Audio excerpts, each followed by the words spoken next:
La dispersa geografía de Grecia, repartida entre el sur de la península balcánica, la costa jonia de Asia Menor y el intermedio archipiélago del mar Egeo, cuya salida cierra la isla de Creta, hace muy complejo el análisis lineal de su desarrollo artístico, así como la fijación de sus orígenes.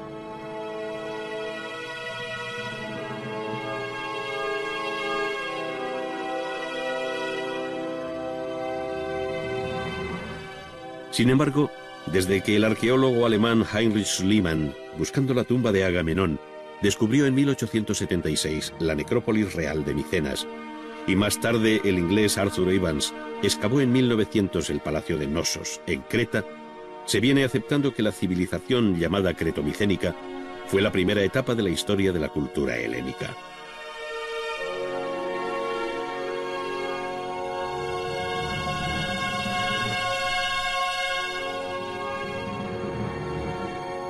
El amplio arco cronológico en el que aquella se inscribe iría desde finales del tercer milenio hasta el siglo XII a.C.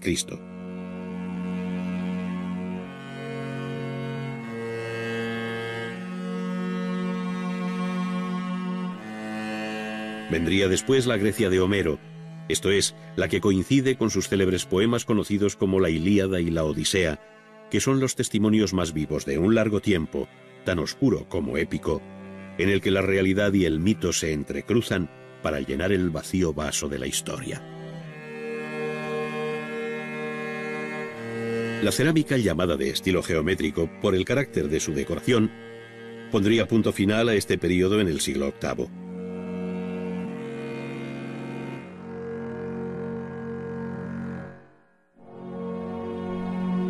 Siglo, por otra parte, que conoce la expansión del pueblo griego por el Mediterráneo occidental, fundando importantes colonias como las de Sicilia y el sur de Italia, conocida como la Magna Grecia.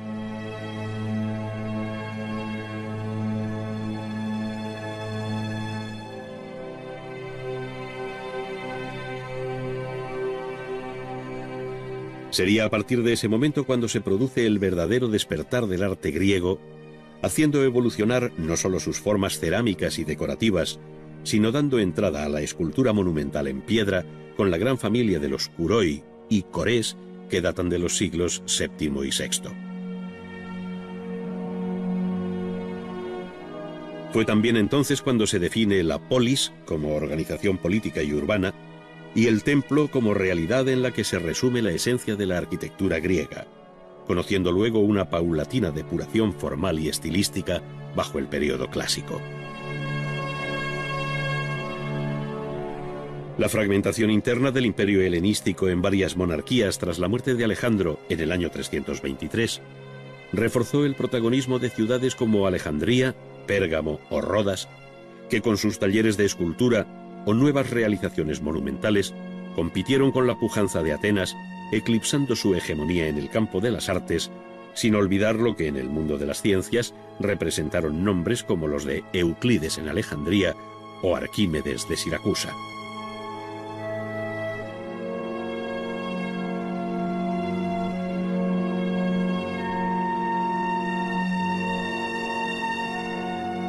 La historia de Roma corre paralela en el tiempo a la de Grecia,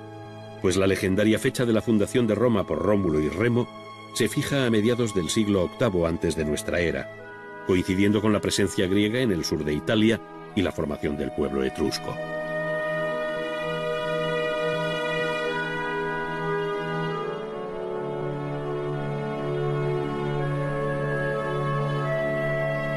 Este, entre los siglos VII y VI,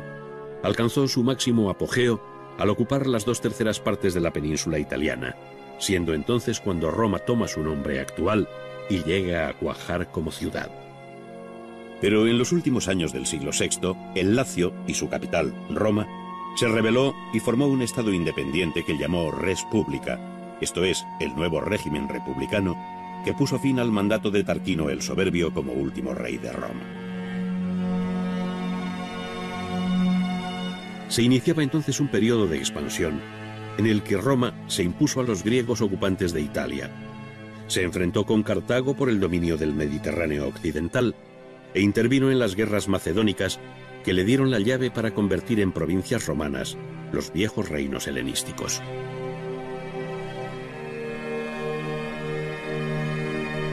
Todo esto supuso una fuerte helenización de la vida romana y muy especialmente en el terreno artístico, de tal modo que el arte romano, paradójicamente, aparece como continuador de la rica tradición griega.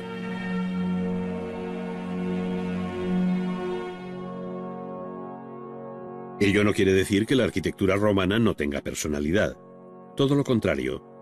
pero no es menos cierto que su monumental y funcional arquitectura, con poderosa alma de ladrillo y hormigón, volteando formidables bóvedas y arcos, se cubre finalmente con el vestido prestado de los órdenes griegos.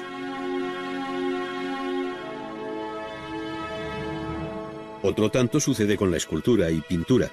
donde los modelos y arquetipos vienen de la antigua Grecia libre y liderada por Atenas,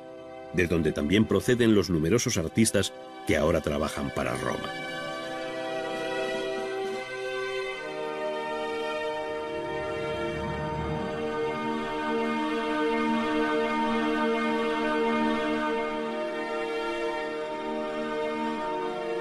Ello no impide que algunos temas, como el retrato o el relieve narrativo, alcanzaran en Roma un particular desarrollo que no llegó a conocer Grecia. En síntesis, Grecia y Roma componen una unidad difícilmente separable en el plano artístico que se define bien bajo el común denominador del mundo clásico.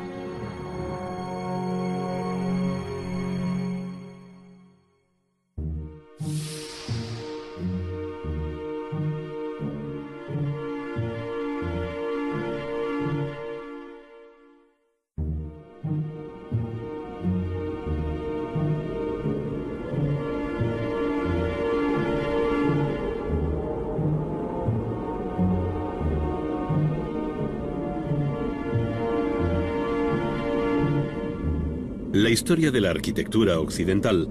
salvo la que se conoce como gótica, es heredera en gran parte de los conceptos de composición y construcción que se tejieron en la antigüedad clásica entre Grecia y Roma. De ahí la importancia de su conocimiento.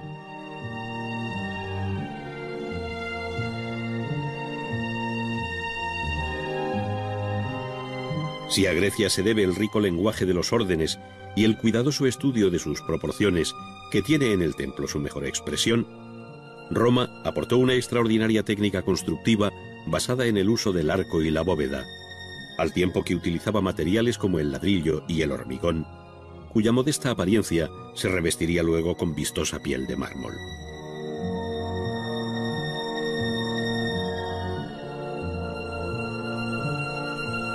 De este modo puede afirmarse que el Partenón de Atenas es tan característico del pensamiento griego como lo es el Panteón de Agripa del espíritu romano.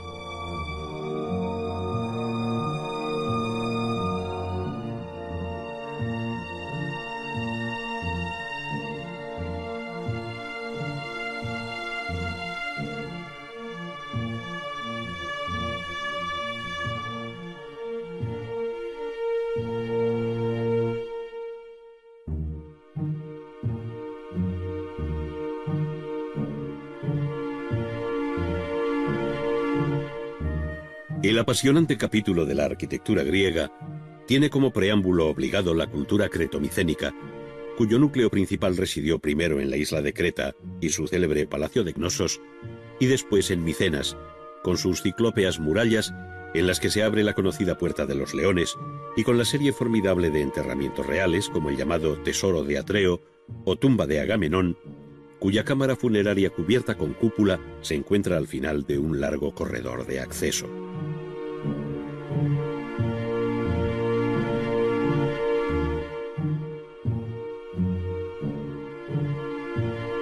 Después de aquella etapa entre homérica y heroica, se fue conformando en el período arcaico, entre los siglos VIII y VI a.C., la arquitectura que puede llamarse propiamente griega.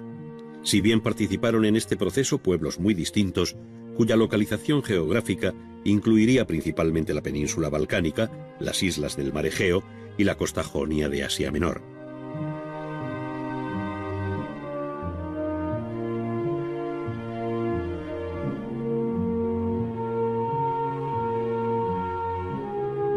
Entre los elementos que entonces fueron tomando carta de naturaleza como propios, hasta alcanzar su más equilibrada expresión en el clasicismo de los siglos V y IV,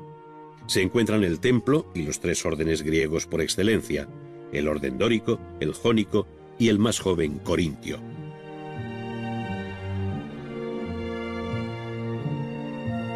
Finalmente, en el llamado período helenístico, la arquitectura siguió evolucionando hacia formas cada vez más libres y barrocas, como todo el arte griego en general.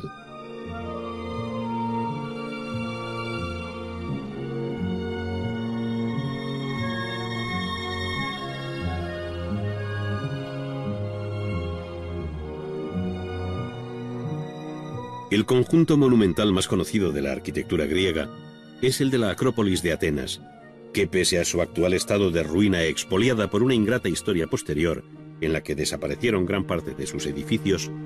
aún conserva el aliento que le diera Pericles cuando decidió en el año 448 reconstruir la Acrópolis que los persas habían arrasado años atrás. Fue así como surgieron los nuevos propíleos o entrada monumental a la meseta alta de la Acrópolis, trazada por Mnesiclés y concebida con un elegante orden dórico que dejaba el intercolumnio central más amplio para el paso de la procesión de las Panateneas.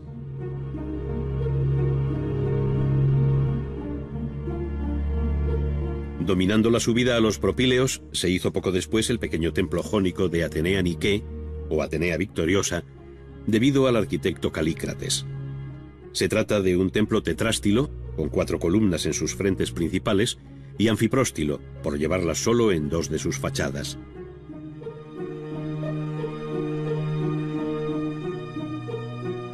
Más compleja resulta la composición del templo de Erecteo, o Erecteion, donde aparece en uno de sus costados la famosa tribuna de las cariátides, que cargan sobre su cabeza el pesado entablamento jónico sin friso, haciendo las veces de las columnas.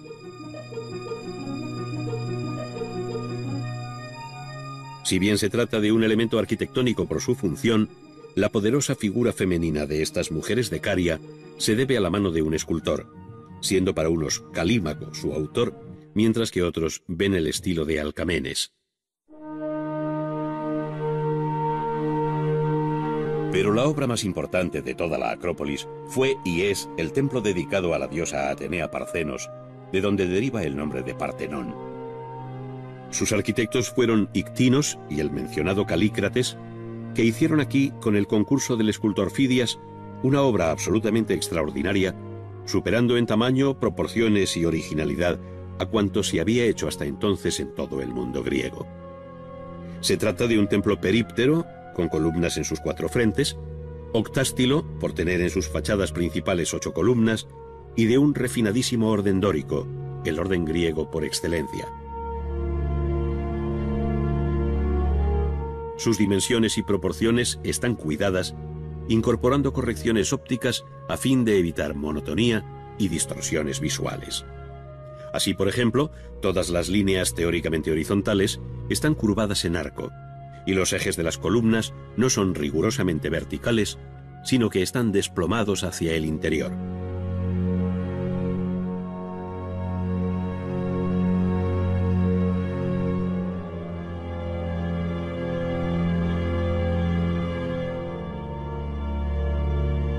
La distribución interior constaba de una pronaos, una cella o naos y el opistódomos, siendo la cella el espacio más amplio que, dividido en 3 naves, guardaba la estatua de oro y marfil de Atenea, hecha por Fidias. A este escultor y su taller se deben también los 2 frontones, las 92 metopas entre los triglifos del friso exterior y el extraordinario relieve alrededor de la cella con la procesión de las Panateneas. Toda la obra está hecha en mármol del Pentélico y su construcción duró 9 años, dándose por terminada en la fiesta de las Panateneas del año 438, a falta tan solo de algunos de sus relieves, cuya culminación definitiva se retrasaría todavía algún tiempo.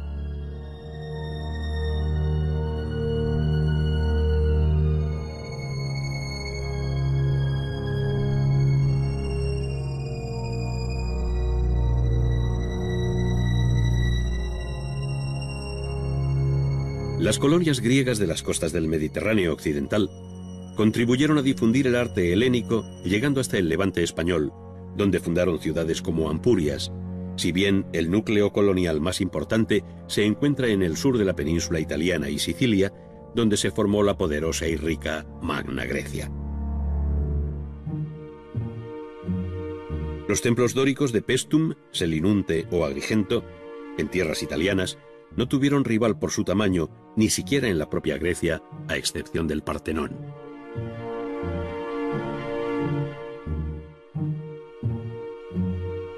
Mientras que los griegos ocupaban el mediodía de Italia, otro pueblo, el etrusco, fue extendiéndose por la península hasta que la alianza de griegos y romanos puso fin a su expansión. Su arquitectura la conocemos a través de lo que Vitruvio recoge en su tratado,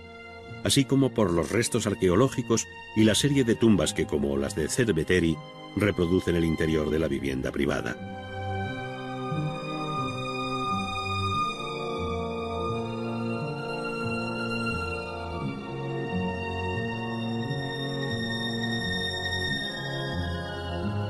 Si bien es cierto que Roma bebió en las fuentes de las arquitecturas griega y etrusca,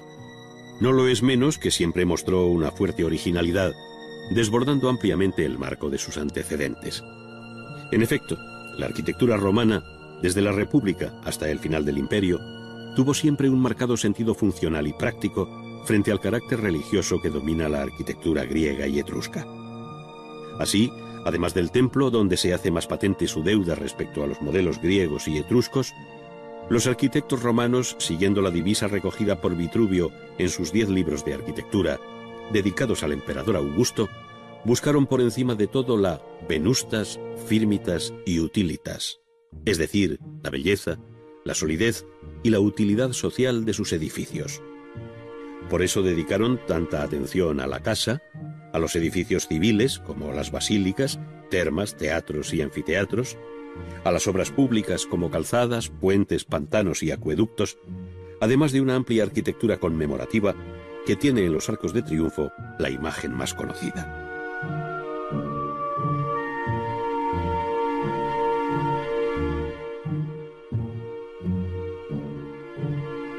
La propia ciudad estuvo sometida a un plano de racionalidad geométrica presidido por el foro, que actuaba a modo de plaza mayor,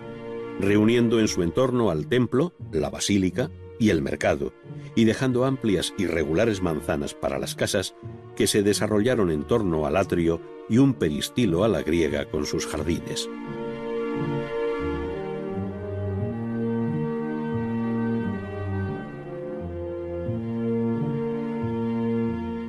Distinto fue el caso de la ciudad de Roma, que creció de un modo desordenado y a la par monumental, mientras que todas sus colonias, repartidas por el imperio, guardaban un ejemplar orden urbano. Una de sus 7 colinas, la del Palatino, albergó los palacios imperiales, teniendo a sus pies el Circo Máximo y a la espalda el Coliseo, construido sobre el lago artificial ideado por Nerón para su Domus Aurea. Las monumentales ruinas de los edificios termales, los foros imperiales, la Basílica de Magencio y otras tantas construcciones portentosas, hoy caídas, siguen produciendo estupor y admiración hacia lo que llegó a ser esta ciudad.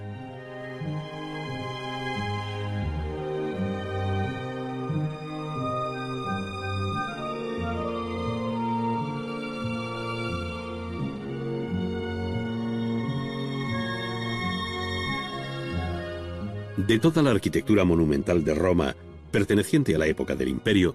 solo nos ha llegado un edificio completo, a pesar de la dificultad de conocer su origen cierto y de su posterior conversión en iglesia cristiana: el Panteón. La obra fue comenzada por Agripa en el 3er año de su consulado, como dice la inscripción de su fachada, pero la obra, tal y como la conocemos hoy,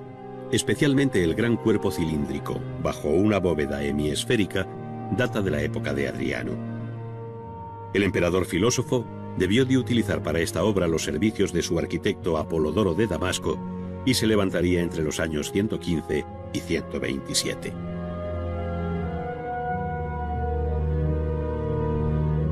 Detrás de la fachada columnaria, que recuerda la de un templo adintelado griego, con un frontón triangular que teóricamente debía corresponder a una cubierta a dos aguas, lo que realmente aparece es un cuerpo cilíndrico, autónomo, de un diámetro de unos 43 metros, que es la misma medida que alcanza la altura de su bóveda. Esta, en su interior, deja visibles los casetones decrecientes que se abren entre las líneas de meridianos y paralelos, hasta dejar en lo alto un óculo abierto, siendo este el único hueco que se abre al exterior para dejar pasar la luz del sol. En este punto debe recordarse la posible significación del Panteón como una representación del universo, donde la bóveda construida sería una representación de la bóveda celeste, a la que se sumarían otra serie de significados posibles que hacen aumentar más, si cabe, el interés del Panteón de Roma. Nunca, como hasta entonces, la técnica constructiva a base de ladrillo y hormigón había permitido cubrir un espacio tan amplio, 1520 metros cuadrados, sin apoyos intermedios, resultando su interior de una diafanidad que conmueve y sobrecoge.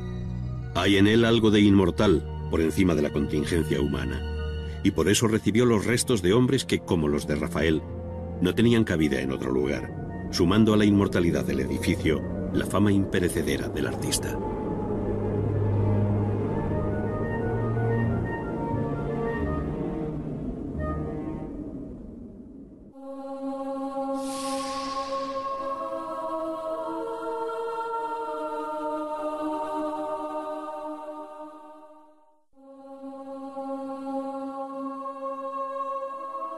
La escultura clásica,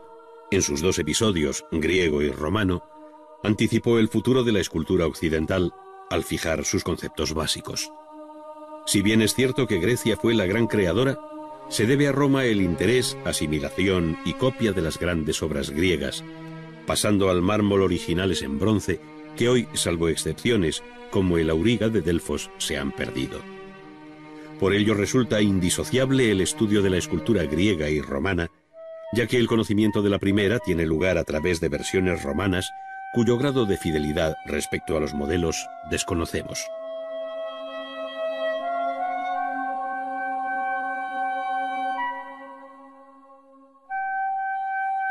Dentro del arte griego,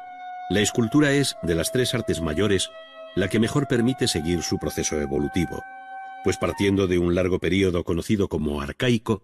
la escultura puso especial empeño en la búsqueda de un arte normativo y canónico a través de las figuras masculina y femenina, llámense kuroi, atletas o dioses. El hecho es que la escultura griega emprendió la senda de la estética idealista frente al mundo real, creando una segunda naturaleza en la que el escultor aspiraba a fijar un ideal de belleza basado en el principio de la simetría, que para los griegos era la relación de las partes entre sí y la de éstas con el todo.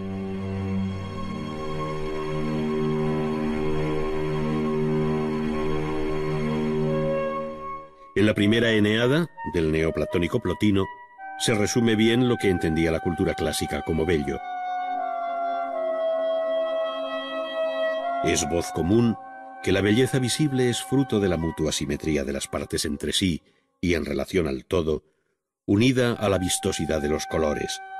de manera que en este caso, y universalmente en todos los casos, ser bello es ser simétrico y proporcionado. Este principio alcanzó su mejor expresión en el siglo V a.C., en la etapa que se conoce como clásica por excelencia. Son los años de Mirón, Fidias y Policleto.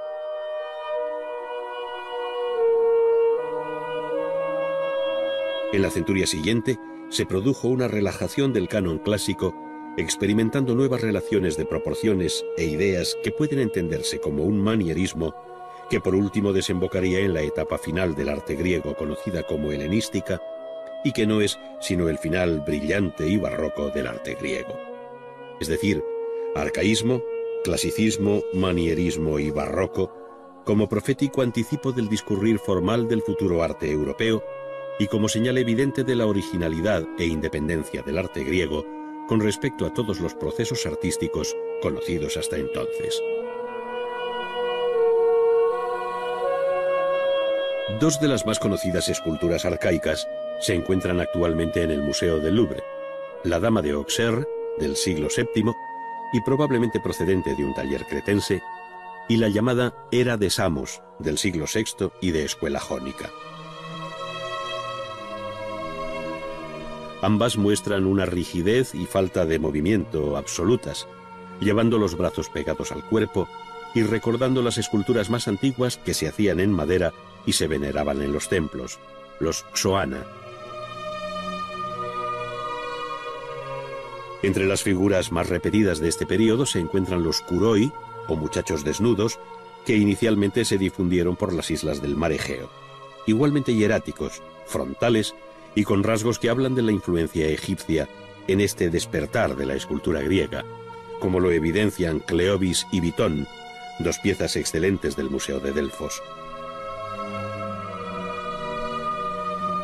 Pero el deseo de superar modelos y esquemas prestados y la búsqueda de un ideal de belleza hizo evolucionar con rapidez a estos kuroi que ya en el siglo VI anticipan la serenidad y equilibrio del clasicismo.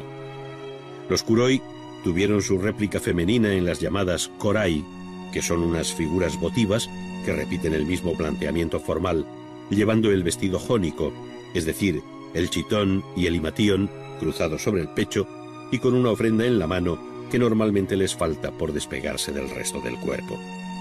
Sus rostros son inconfundibles por la expresiva sonrisa arcaica que se observa en otras muchas esculturas de este período.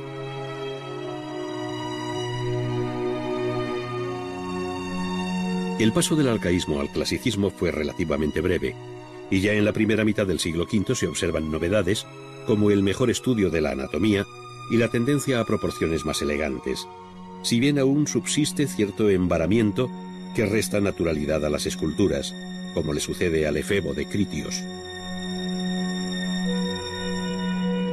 Si se compara este con el Doríforo de Policleto, cabe apreciar el profundo cambio experimentado en unos pocos decenios. En el Doríforo, conocido también como el Canon, por ser el modelo en el que el autor compendiaba las medidas óptimas e ideales del clasicismo, Policleto no solo fijó minuciosamente la relación proporcional de cada una de las partes del cuerpo, cuya altura total era la de 7 cabezas, sino que imprimió un leve movimiento a esta figura en marcha que llevaba sobre el hombro una lanza, de ahí su nombre, Doríforo.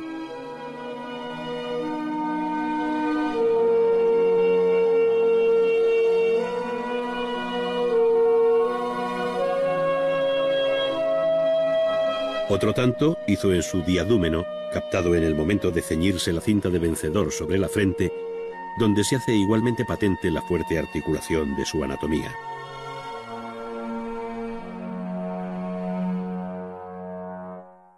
Ahora bien, el movimiento, incluso el que exige el violento esfuerzo de un atleta, como el discóbolo de Mirón, no llega nunca a descomponer la estructura muscular, que se mantiene plana, ni el rostro, que no expresa la energía precisa para lanzar el disco. Es ciertamente un cuerpo en tensión, pero no descompensado. No acusa el esfuerzo,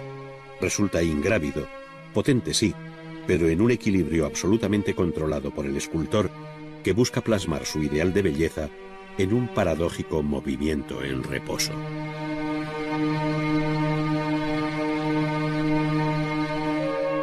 Contemporáneo de Policleto y Mirón, y activo en la segunda mitad del siglo V a.C., fue el gran escultor Fidias, uno de los nombres de mayor peso en la historia universal del arte, y a quien Plutarco atribuye la supervisión de la nueva Acrópolis de Atenas por encargo expreso de Pericles. Su obra nos es conocida a través de descripciones antiguas y de copias romanas, habiendo alcanzado especial fama su Atenea Parcenos, cuya belleza, según Quintiliano, había añadido algo a la religión tradicional.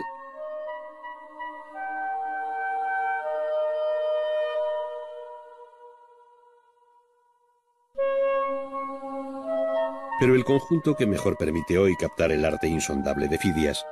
es el que se concibió para vestir la arquitectura del Partenón en sus frontones, metopas y gran friso interior, si bien por desgracia apenas queda nada in situ, debiendo buscar sus fragmentarias piezas en distintos museos de Europa. En los frontones, según atestigua Pausanias, se narraba el nacimiento de Atenea y la disputa de Atenea con Poseidón por el dominio de la tierra, cuyas figuras son exentas y en las que cabe contemplar aquella técnica llamada de los paños mojados que Fidias utilizó prodigiosamente para hacer ver bajo las ropas las formas llenas del cuerpo femenino.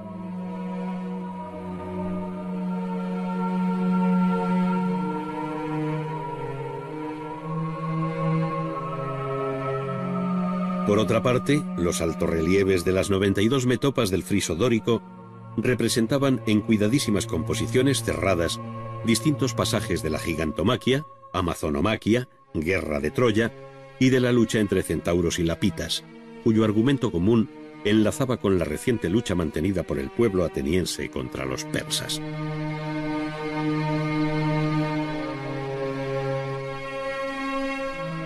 En Atenas, las fiestas anuales de las Panateneas tenían cada 4 años una especial solemnidad. Era la Gran Panatenea, siendo este el argumento que Fidias desarrolló en bajorrelieve en el friso exterior de la cella del Partenón, una de las obras cumbre de toda la historia de la escultura.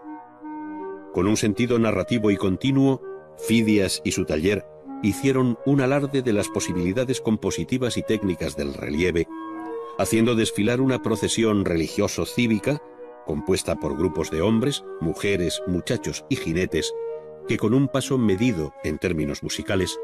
formaban el cortejo que acompañaba al velo tejido para Atenea, protectora de la ciudad.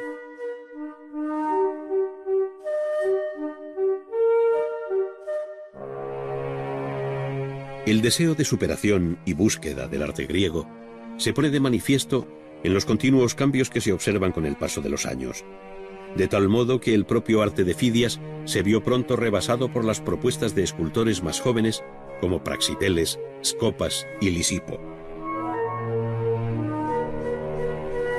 Estos buscaron un canon más esbelto para la figura humana, mayor movimiento en la composición, al tiempo que abordaron el desnudo femenino, como deja ver la serie de variantes que conoció la diosa Venus, tantas veces copiadas en los talleres romanos, siendo este uno de los temas recurrentes del período helenístico, al que con el interés por lo anecdótico propio de este momento, no dudaron los escultores añadir otras figuras formando curiosos grupos.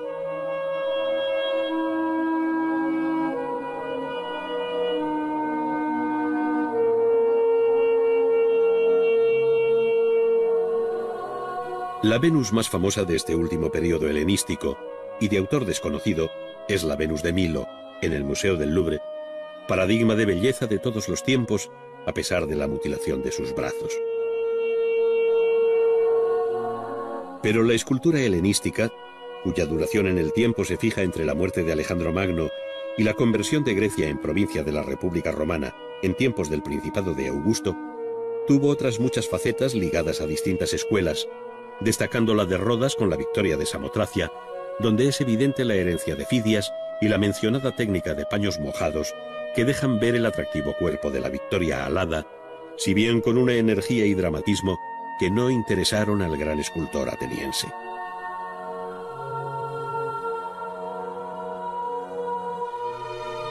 Otra de las obras más conocidas de esta escuela de Rodas es el magnífico grupo de Laoconte, cuyo original en bronce conocemos a través de la copia romana hallada en 1506. La escultura se atribuye, según Plinio, a 3 artistas, a Gesandro, Atenodoro y Polidoro, quienes recogieron no solo el dolor físico de Laoconte, sino el sufrimiento interior al ver morir a sus hijos por culpa suya, al ser castigado por Apolo. El grupo original debe ser de finales del siglo III o principios del siglo II antes de nuestra era. Fue una de las obras más representativas y barrocas de la escultura griega por su realismo dramático. La fuerza, el movimiento violento, la expresión dramática y la descripción realista de cuerpos y objetos caracterizaron buena parte de la escultura helenística, siendo la escuela de Pérgamo la que encarna igualmente esta tendencia en los relieves del altar de Zeus, hoy en un museo de Berlín, donde se cuenta la terrible lucha entre los dioses y los gigantes. Qué lejos quedan las planas musculaturas de Policleto y Mirón, pero sin ellos hubiera sido imposible llegar hasta aquí.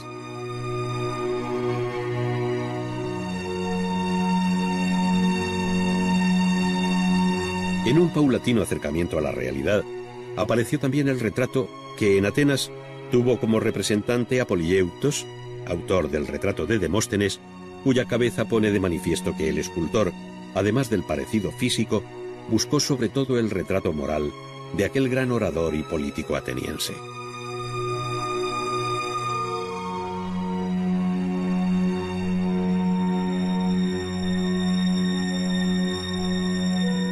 La influencia de la escultura griega fue grande en toda el área mediterránea, siendo los propios etruscos especialmente sensibles a su arte, que con un cierto retraso repite desde las fórmulas propias del arcaísmo, con su sonrisa y pliegues geométricos de las ropas, hasta los desenfadados modelos alejandrinos. Desde el punto de vista técnico, la mayor diferencia estriba en que los etruscos trabajaron con especial habilidad el barro cocido, con el que hicieron obras prodigiosas, sin que por ello desconocieran la técnica de la fundición del bronce en hueco, con la que se hicieron extraordinarios animales, como la conocida quimera de Arezzo, o figuras de una gran naturalidad como el arringatore, vestido con una toga, y cuyo realismo adelanta una de las constantes del arte romano.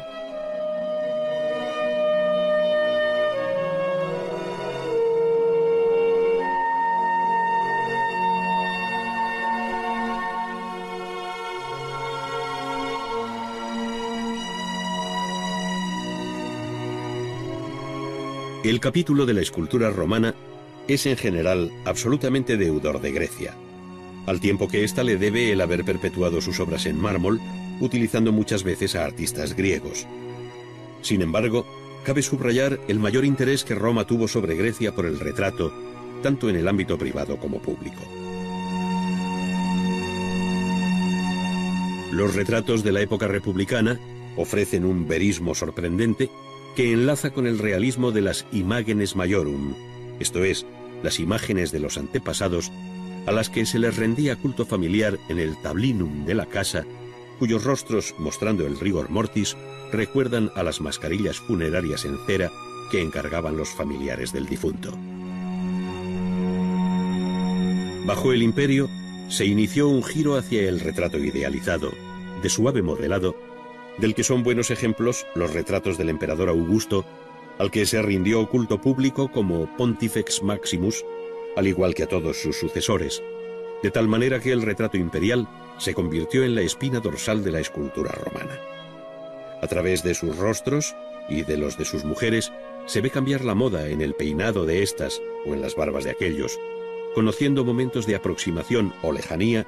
respecto a una concepción real o idealista del retrato oficial que, como propaganda política, se extendió por todo el imperio.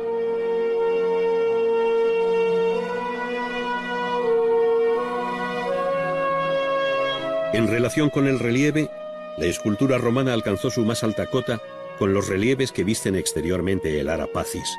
obra singular de los años de Augusto, y sin duda influida por el arte griego de Fidias, y muy concretamente por la procesión de las Panateneas del Partenón, en la serie de sacerdotes y hombres togados que desfilan hacia el altar de la paz.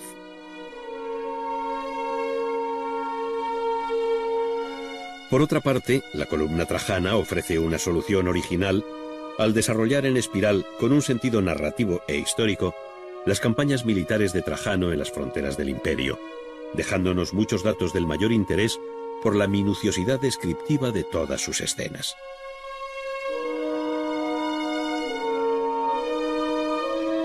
Absolutamente nuevo y sin antecedentes en la escultura griega, resultan ser los relieves funerarios sobre los frentes de los sarcófagos, entre los que siempre se admirará el llamado sarcófago Ludovisi, que cuenta con gran realismo, en una imagen de claro espíritu barroco, una batalla bajo la dirección de un general romano, que es el difunto, frente a los bárbaros de la frontera con Germania. Este tipo de sarcófagos servirá de pauta a los primeros sarcófagos monumentales cristianos que, como en otros muchos aspectos del arte paleocristiano en general, tendrán en Roma su obligado punto de partida.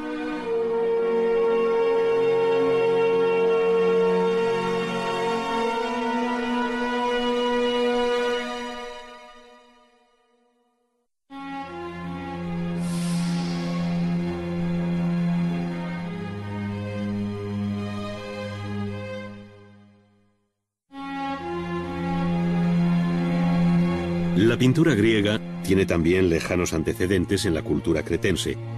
donde la decoración mural nos ha permitido conocer movidas escenas de tauromaquia y la forzada representación de la figura humana, que evidencia influjo egipcio, además de las conclusiones que cabe extraer de la decoración pintada en las distintas piezas cerámicas halladas en las excavaciones, como la conocida crátera micénica de los guerreros del siglo XIII a.C.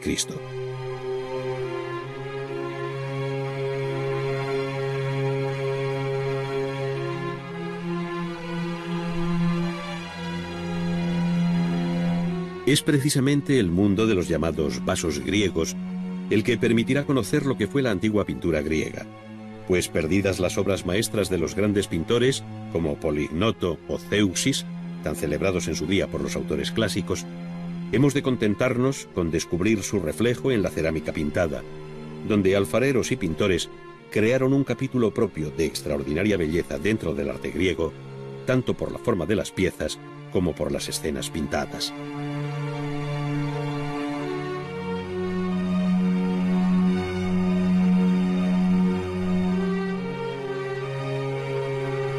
Así, partiendo del período geométrico y orientalizante, con figuras muy esquemáticas, las superficies de los vasos griegos se convirtieron en campo apropiado para la representación de todo tipo de escenas, mitológicas, de costumbres, deportivas, eróticas, etc.,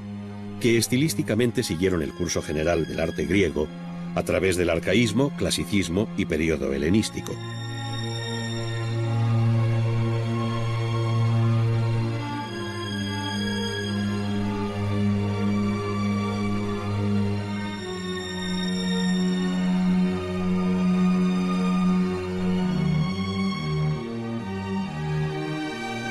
Sus figuras son unas veces rojas sobre fondo negro y otras, al contrario, figuras negras sobre fondo rojo, salvo la excepción de los lequitoi, funerarios, que se pusieron de moda en la Atenas de Pericles, donde las figuras aparecen sobre un fondo blanco, generalmente en torno al difunto, que aparece siempre vivo.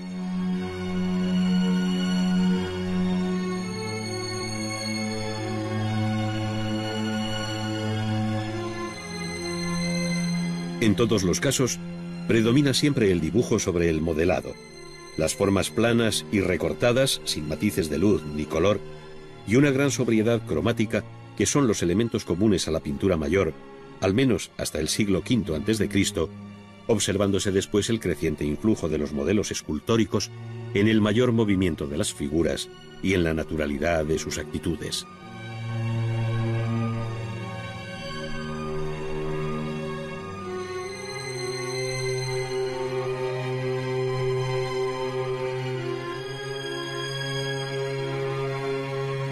A partir de entonces,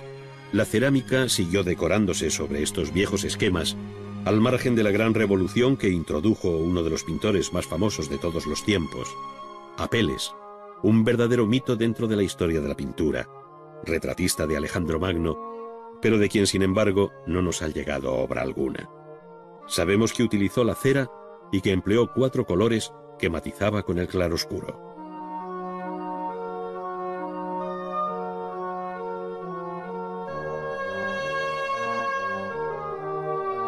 Desde aquel momento, la gran pintura mural tomó derroteros nuevos y a falta de una obra original griega, nos quedan las copias romanas, que fijaron para siempre en mosaico las grandes composiciones hoy perdidas.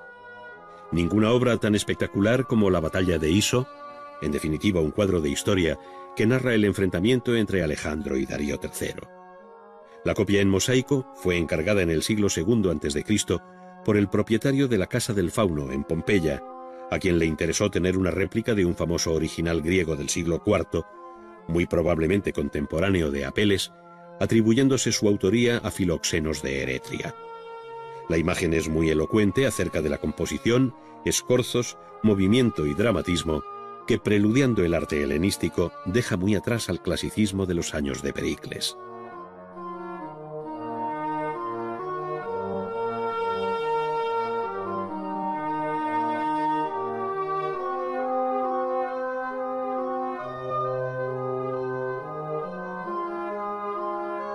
La misma ciudad romana de Pompeya ha conservado entre sus pinturas murales copias de originales griegos, como la magnífica escena de la liberación de Andrómeda por Perseo, pintada en el siglo I en la casa de los Dioscuros, pero cuyo original se debe al pintor griego Nikias y data de la segunda mitad del siglo IV a.C. La proporción del atlético cuerpo de Perseo se ajusta al canon fijado por entonces por el escultor Praxiteles, para quien la altura ideal del cuerpo humano era de 8 cabezas, es decir, una figura más esbelta que la creada por Policleto años atrás.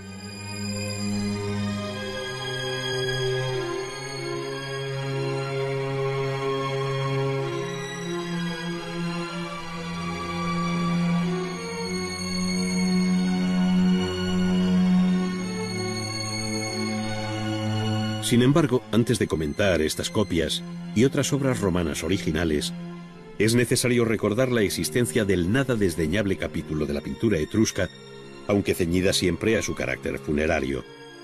Se trata de amplios conjuntos murales pintados al fresco que dan luz y color al interior de los enterramientos excavados en la roca, siendo especialmente notable el conjunto de tumbas de Tarquinia, la ciudad más antigua de Etruria. Paradójicamente, en estas pinturas todo es vitalidad, aunque se trate de banquetes y danzas funerarias, de tal manera que entre el movimiento de las figuras y la alegría del color, asistimos a escenas muy expresivas de la vida etrusca que entre los siglos V y IV a.C. conoció su edad de oro pictórica.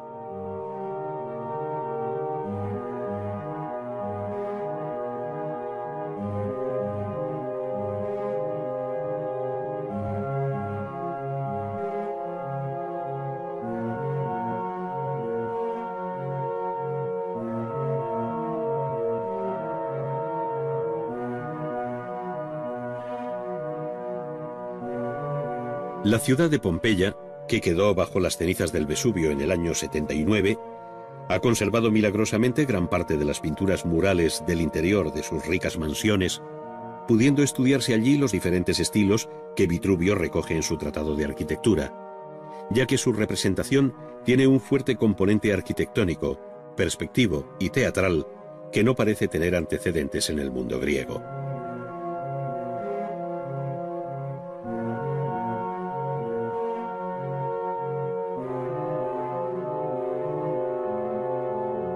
Sobre estos muros se hicieron también copias libres de célebres composiciones griegas, como las Bodas Aldobrandinas, referidas a las de Alejandro con Roxana, obra del pintor griego Aétion, o el Sacrificio de Ifigenia, cuyo original se atribuye a Timantes y se pintó para la llamada Casa del Poeta Trágico de Pompeya. No obstante, en esta ciudad, el conjunto más sorprendente y original es el de la Villa de los Misterios, una de las cimas del arte clásico por la serena belleza de su composición y el movimiento de sus figuras, destacando la gracia, cadencia y ritmo con los que bailan algunas de las protagonistas de estos misterios dionisíacos.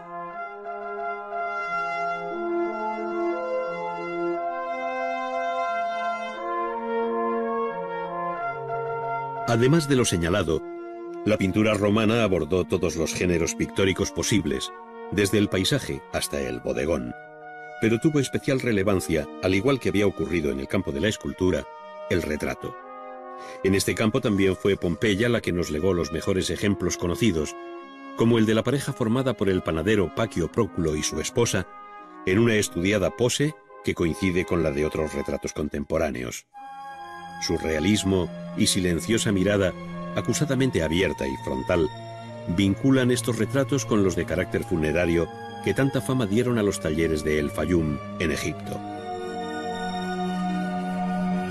Sin embargo, se perciben en los de Pompeya una melancolía, un pathos muy característico, que se diría de ascendencia griega, según se ve en la mirada dulce de la llamada poetisa de Pompeya, que repite el consabido gesto de llevarse el cálamo hacia los labios, mientras que sostiene en la mano izquierda las tablillas en las que apunta sus anotaciones.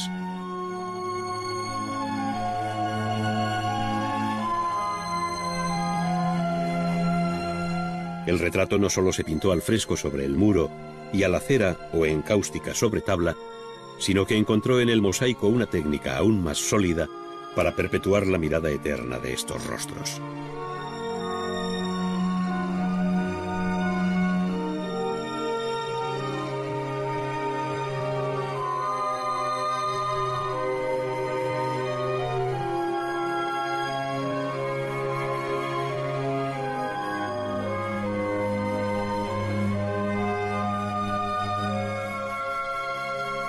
Finalmente, cabe añadir que el mosaico participa de la misma visión pictórica,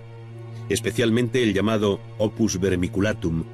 que permitía, frente al carácter geométrico del opus tessellatum, la sinuosidad, perfiles, modelado y cromatismo de las figuras con análogos matices a los que podía emplear el pintor con los pinceles en la mano.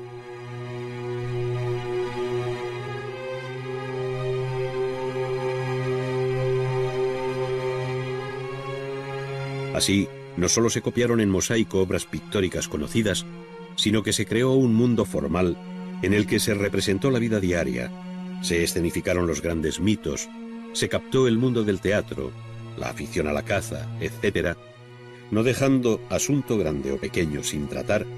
al tiempo que ejecutó un sinnúmero de temas simplemente decorativos que muchas veces constituían el motivo o emblema central de un mosaico geométrico.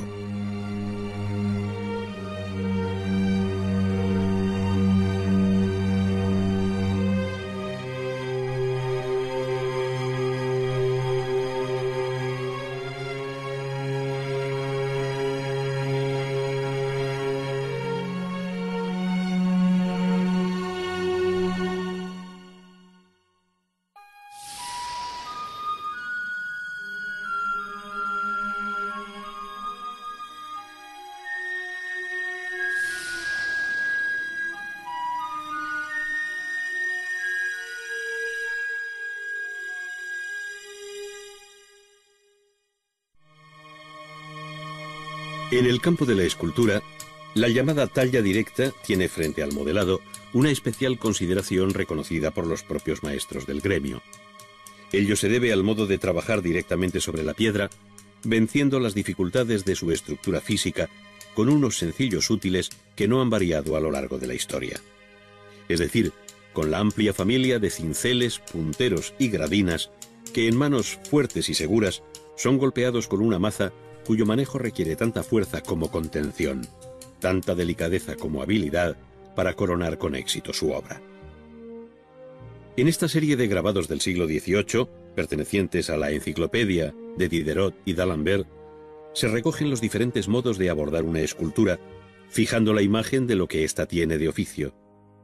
En efecto, arte y oficio van de la mano, y el conocer los distintos procedimientos de éste permite el mejor entendimiento de aquel.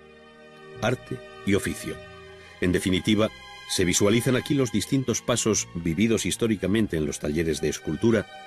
donde maestros, oficiales y aprendices se comunicaron sus conocimientos, los secretos del oficio, puesto que el talento es solo patrimonio personal que no cabe sino imitar. En este taller hemos sorprendido a dos oficiales que tienen muy diversa tarea. Pues mientras uno prepara el caballete para hacer un boceto, otro está terminando el ornato de uno de los soportes de una mesa de piedra, siguiendo un modelo romano. Al acercarnos a su trabajo podemos comprobar que ya ha rebajado el fondo, del que se destacan los elementos en relieve, que ahora se dispone a afinar con una gubia de boca curva, para luego repasar el tallo con una escofina, produciendo un polvillo que elimina soplando una y otra vez. La ejecución del relieve exige el uso constante del lápiz, pues no en vano la escultura es una de las artes del diseño, como ya dijera Vasari. En efecto, sin dibujo no hay escultura, y el dibujo representa la guía firme del artista durante su trabajo. Pero el dibujo también está en el comienzo de la obra, pues la plasmación de la idea, la representación de la forma imaginada, requiere una primera visualización para fijarla,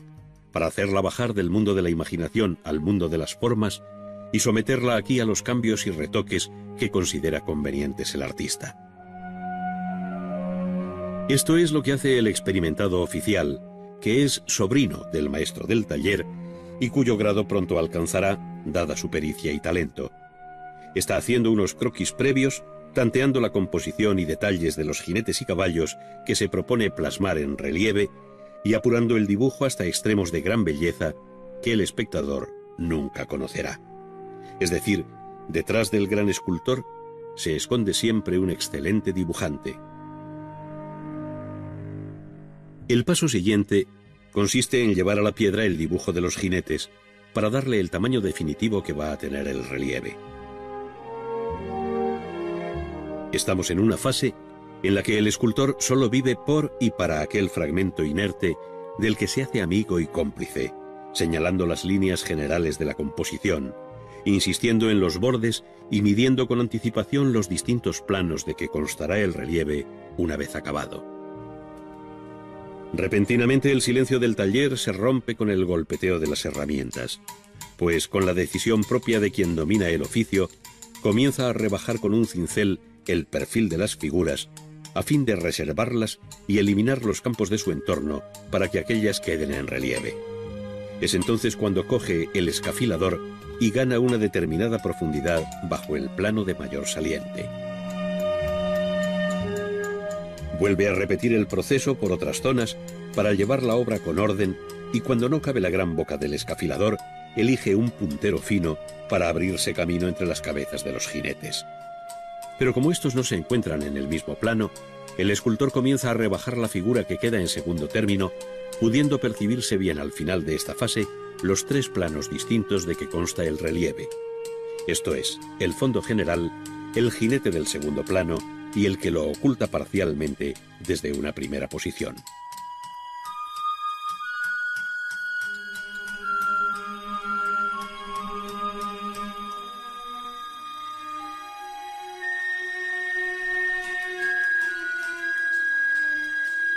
Entretanto, su compañero, que tiene encomendadas tareas de tipo ornamental,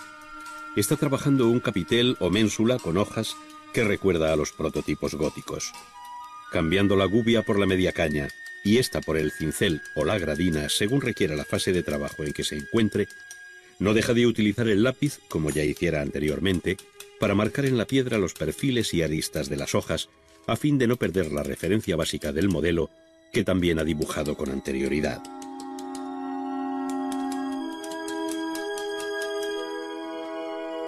De este modo se labraron los innumerables capiteles que en todo tiempo han servido de punto de arranque a arcos y bóvedas,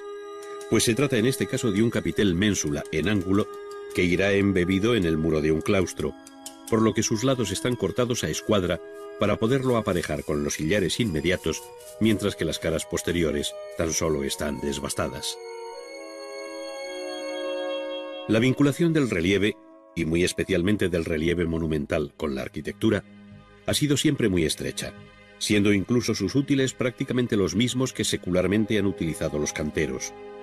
Por ello, el conocimiento de la piedra, de su dureza y posibilidades de acabado, del tipo de corte del bloque, de la mano buena y de su ley, le es familiar al escultor que, como se cuenta de Miguel Ángel, siente ya el pálpito de su próxima obra ante el sólido capaz sobre el que ha de trabajar. Sobre piedra caliza, mármoles y areniscas, sin excluir ahora otros tipos de piedra natural, se han hecho obras prodigiosas dentro del ámbito del relieve. La historia del arte ha contemplado obras maestras, no solo en la Edad Media, con relieves como los románicos de Silos, sino que la antigüedad nos ha dejado una insuperable lección plástica de un refinamiento difícil de alcanzar, como puede ser el relieve asirio o egipcio. Dioses, héroes y animales han nutrido secularmente la imaginación del artista, que tomó del natural sus apuntes para captar la vida y la muerte del ser vivo. Naturaleza y vida es el reto que el escultor se propone vencer, pues a diferencia de los relieves decorativos, cuya belleza se limita a la correcta ejecución de sus temas ornamentales, en este grupo de jinetes debe haber acción, movimiento, expresión, y ello no cabe posponerlo por más tiempo. De ahí que el escultor se identifique cada vez más con su trabajo, tallando la piedra con orden, sí, pero también con energía vivificadora, sacándole todo el partido posible a sus herramientas, que obedecen como si fueran prolongación de las propias manos. Ha llegado el momento de comenzar el modelado interior de las figuras. De aquí que el cambio de herramienta sea continuo. El cincel para cortar, la escofina para afinar las superficies, la gubia para abrir largas cuencas, la gradina, con su inconfundible huella estriada, para morder esta piedra caliza de compacta estructura, y por encima de todo el lápiz, siempre el lápiz, para repasar y fijar las formas. De este modo la línea se vuelve volumen y el antiguo dibujo plano va cobrando un valor tridimensional.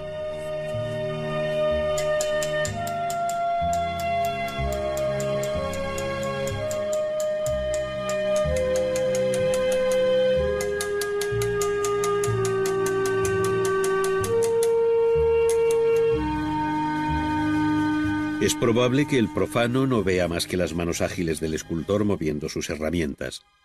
pero se debe llamar la atención sobre el modo en que, por ejemplo, se hace resaltar sobre el vientre del caballo músculos y venas por el procedimiento ya comentado de reservar y rebajar su contorno. Es este uno de los muchos matices del trabajo que en ocasiones obedecen a recetas de taller para conseguir determinados efectos que contribuyen precisamente a insuflar vida a la obra.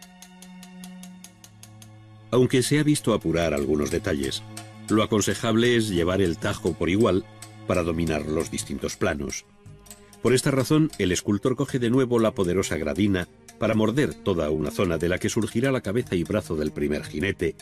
remedando la actitud de algunas de las figuras que aparecen en el célebre friso de las Panateneas. La obra se hace cada vez más delicada, de tal forma que un error puede resultar ya fatal porque no hay materia sobre la cual rectificar. Gubias, cinceles y escofinas producen mucho polvo que el escultor sopla en un gesto que tiene mucho de genesiaco, pues parece insuflar vida al relieve.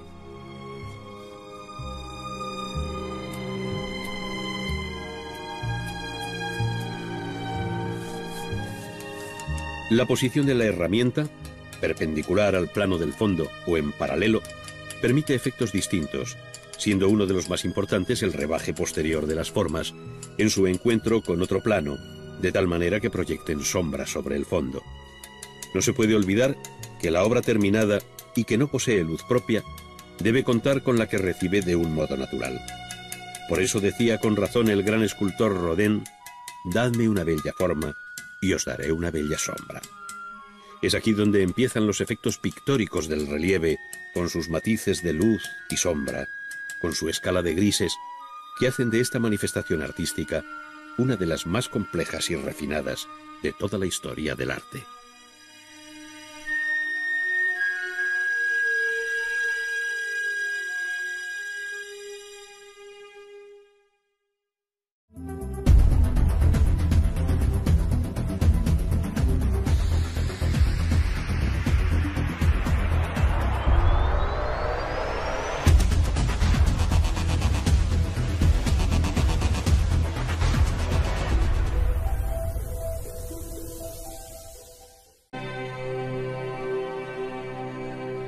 Sería a partir de ese momento cuando se produce el verdadero despertar del arte griego,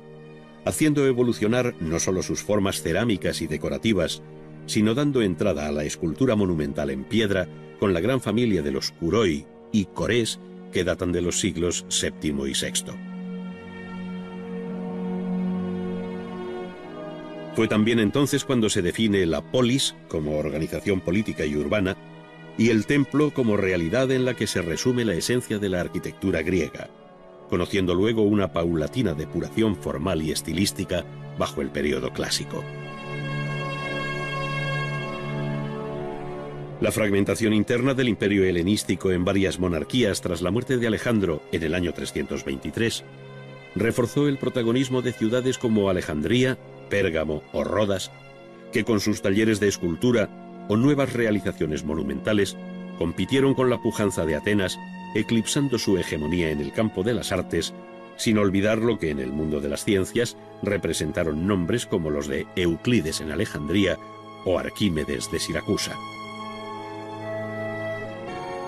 El amplio arco cronológico en el que aquella se inscribe iría desde finales del tercer milenio hasta el siglo XII a.C.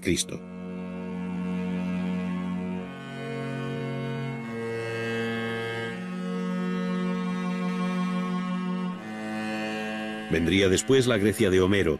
esto es, la que coincide con sus célebres poemas conocidos como la Ilíada y la Odisea,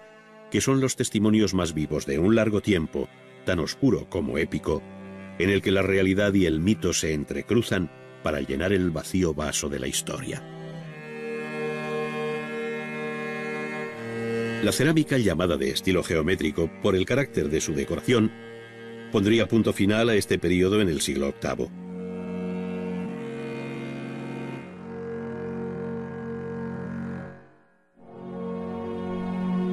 Siglo, por otra parte, que conoce la expansión del pueblo griego por el Mediterráneo occidental, fundando importantes colonias como las de Sicilia y el sur de Italia, conocida como la Magna Grecia.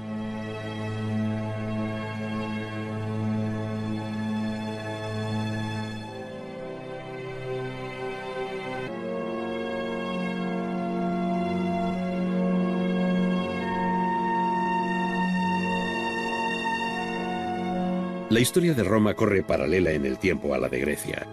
pues la legendaria fecha de la fundación de Roma por Rómulo y Remo se fija a mediados del siglo VIII antes de nuestra era, coincidiendo con la presencia griega en el sur de Italia y la formación del pueblo etrusco.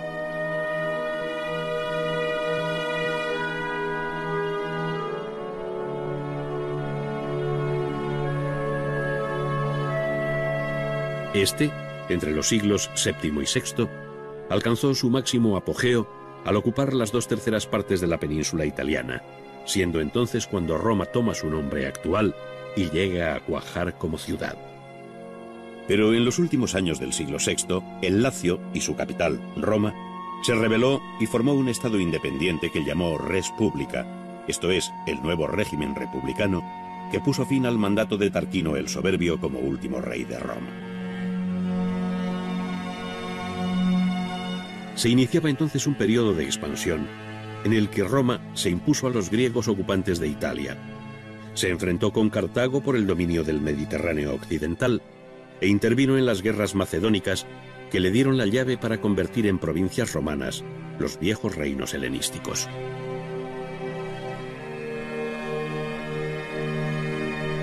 Todo esto supuso una fuerte helenización de la vida romana y muy especialmente en el terreno artístico, de tal modo que el arte romano, paradójicamente, aparece como continuador de la rica tradición griega.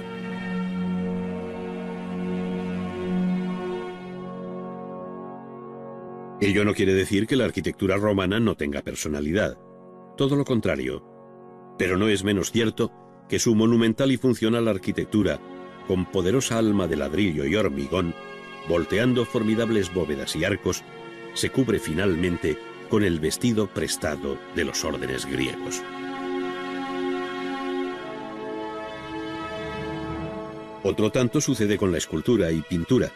donde los modelos y arquetipos vienen de la antigua Grecia libre y liderada por Atenas, de donde también proceden los numerosos artistas que ahora trabajan para Roma.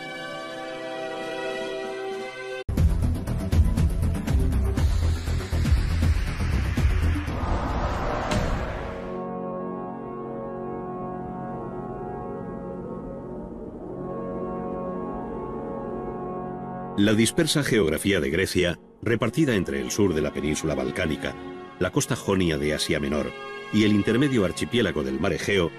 cuya salida cierra la isla de Creta, hace muy complejo el análisis lineal de su desarrollo artístico, así como la fijación de sus orígenes.